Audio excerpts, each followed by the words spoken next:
Powered by the Montana Television Network. This is the 530 News on Q2, Montana's news leader.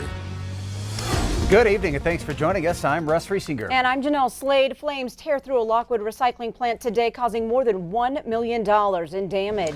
Lockwood crews battled that fire for more than 2 hours at Pacific Steel and Recycling, injuring one employee. And the call came in around noon, and flames quickly spread throughout the plant as Lockwood Fire brought out everything it could to fight it. Q2's Zoe Zandora was there on the scene and joins us now with more. This building has a lot of fuels and oils and such on the floor, a lot of different things they use to treat the metal, and you're seeing the result of it. Firefighters responded to a fire at the Pacific Recycling Building in Lockwood around noon on Monday. Flames and smoke filled the air as the fire blazed for more than 2 hours, likely causing more than $1 million in damage and destroying one building at the Lockwood plant. We use what they call master streams. That's large diameter hose, 2.5 and larger. We also had both the ladder truck from Billings and our ladder truck set up. And those things pump between 500 and 1,000 gallons a minute.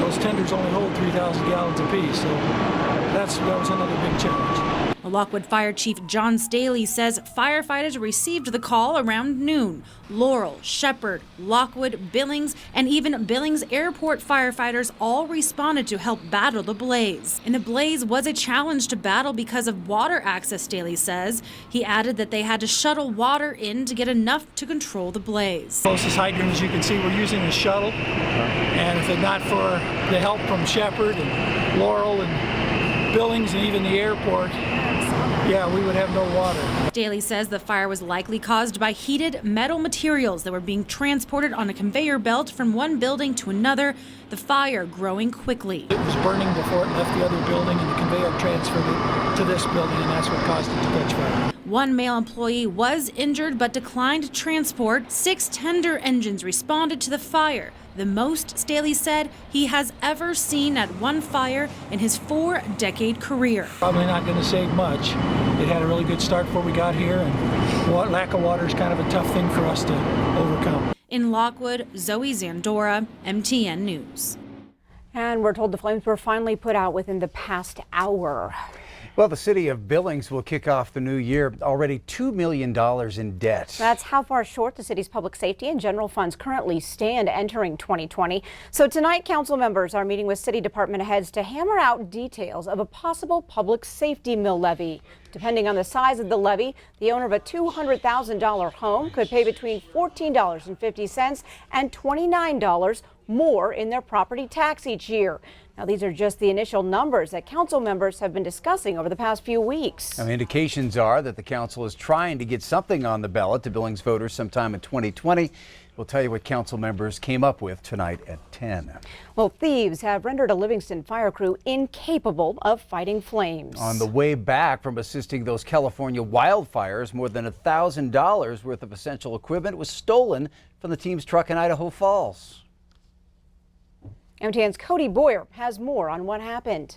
It doesn't only hurt us, our department, but it hurts everybody else. Truck Commander Wyatt Adler, EMT Cheyenne Bray, and first-year firefighter Dale Bush spent over a week and a half fighting the Kincaid Fire, which has burned more than 77,000 acres so far.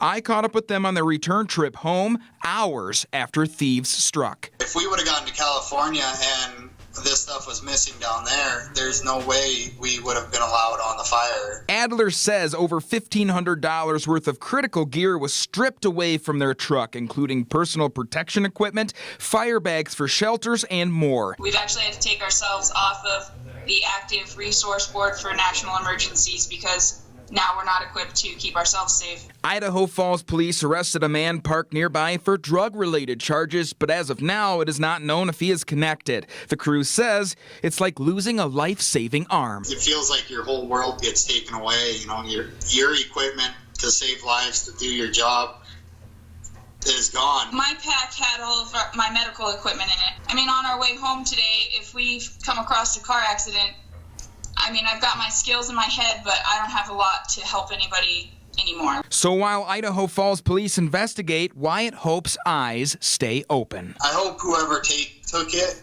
realizes, hey, that we messed up more than just their lives. We messed up countless of other people's. In Bozeman, Cody Boyer, MTN News. And Cody tells us that a company has stepped up to offer and replace the department's Kestrel fire tracking unit for free. Well, we now know the identity of a man who was killed at the Tigertown Motel in Ballantine over the weekend. Yellowstone County authorities say 53-year-old Carl Archer Jr. was the victim of homicide. Records indicate Archer had a Billings address in the past. However, investigators believe he had been living as a transient for months. At this time, the cause of death is being withheld. Over the weekend, 32-year-old James Etter was arrested and booked on homicide charges related to the crime. In Wyoming, a suspect is in custody after a hunter discovered a body on private property south of Cody on Saturday. Now, the victim is identified as a resident of southeast Wyoming. The death is being investigated as a homicide. No other details surrounding the crime have been released at this point, but the Wyoming Division of Criminal Investigation is now investigating.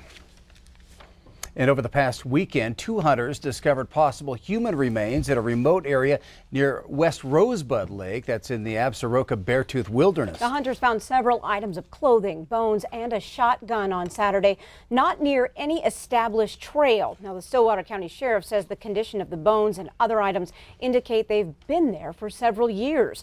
Authorities say there is no indication of foul play, and they cannot initially identify the age or gender of those remains. Stillwater County Sheriff's deputies, coroners, search and rescue, and the Forest Service all responded to search that area Saturday. The items and bones will be given to the state medical examiner's office and the state crime lab to try and find out who they belong to. On the weather scene tonight, Chief Forecaster Bob McGuire standing by to tell us more about the theme of this week, and it is inconsistent. Oh, yeah, it's just kind of a roller coaster up and down with temperatures. And of course, you know, we had an inch of snow to start with this morning. Now at 6 o'clock, it's all gone. So I'm going to show you what's going to happen. We do see a new warm front moving in tomorrow morning, and that's going to push most of that snow back towards eastern Montana. And you'll notice sunny skies kind of moving in towards the southwest about Tuesday morning, 7 a.m. Then after that, look at this, a whole new cold front pushes through. And by 10:30 on Tuesday night, we're seeing rain mixing with snow moving into the Billings area. Then by Wednesday morning, it is all snow, and then that snow continues to drop all the way down into Wyoming. So how much snow are we talking about? Well, here's what it looks like. We'll see maybe 1 to 2 inches by Wednesday morning, but by Wednesday night, maybe another 1 to 2 inches, putting us up to 2 to 4 inches of snow that you could be shoveling by Thursday morning. We'll have more on that coming your way in a few more minutes. All right, thanks so much, Bob. Well, you may be putting on your raincoat. The folks up in Red Lodge Mountain are pulling on their snow boots, and with good reason. While our streets may be wet and clear of snow for now, the mountain is already covered in it. Check out the size of the flakes falling today. Red Lodge Mountain doesn't officially open until November 29th, but scenes like these can get any ski enthusiast eager to hit the slopes. Well, there's been a significant amount of snowfall in Gallatin Valley this fall, enough snow that it's already raising the possibility of avalanches. The Gallatin Avalanche Center with the U.S. National Forest Service says there's already been natural and ski-triggered avalanches this year, but fortunately no one has been caught up in them.